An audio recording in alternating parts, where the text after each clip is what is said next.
was relatively aware that Chris McCourt had left the country.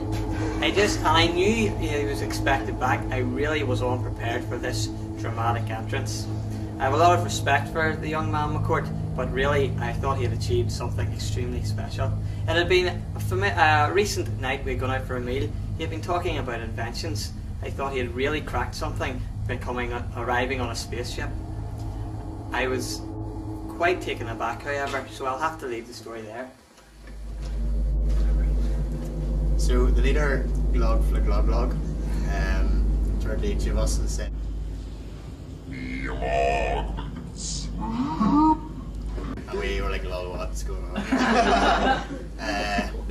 Then, out of the blue, out of nowhere, Neil came to the rescue, aka Karate Lizard Boy.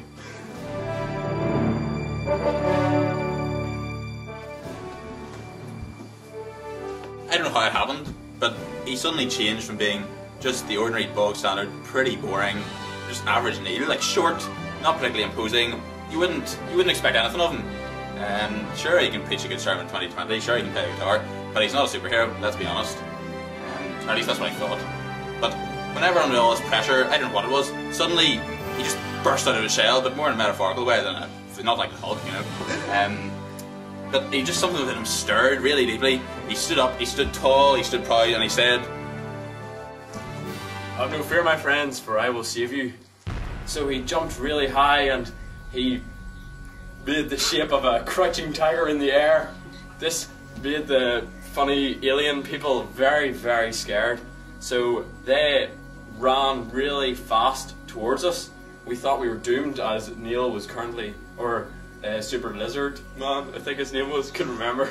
Anyway, as he was in the air, but luckily he came flying down at lightning speeds, and he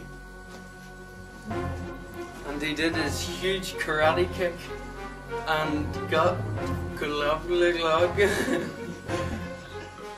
in the head. We were all standing in awe. We were all standing in awe as he said, "Ouch, my head." So, Karate Lizard Boy, he was quite proud of himself. He was like, "Oh!" And then this other superhero came in. I think it was his twin, Agitated Duck Boy,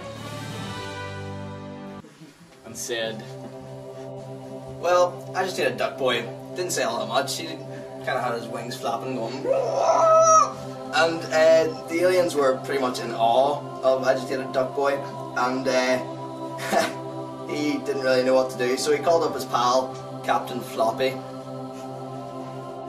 And as you can all guess from this name, we're obviously talking about a giant jumper. Yes, it sort of was quite a strange jumper, and quite a strange name for a jumper, I suppose, but it floated and was a bit strange, and there was this weird sign on it, and looked a bit like a big star. So it came over and threw the jumper on top of the big alien's head. He lost the hat again. So the hat went flying and he shriveled up in the corner. As the hat was the vital part of the aliens' mission, all the mini aliens crawled around the spaceship looking for this hat. As they squirmed, they began to look further for the hat. It was not patterned like any hat they had ever seen before, and they required this hat so specially.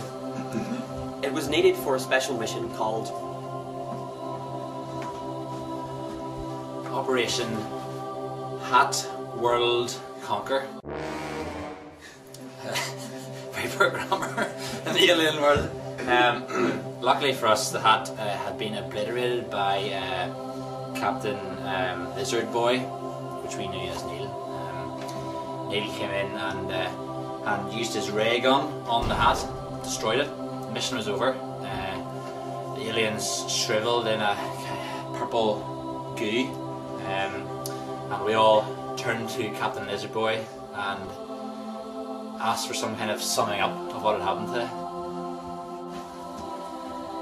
So, at this point, under my new persona as Captain Lizard Boy, I really just had to try and settle the guys, because everybody was just a little bit freaked out.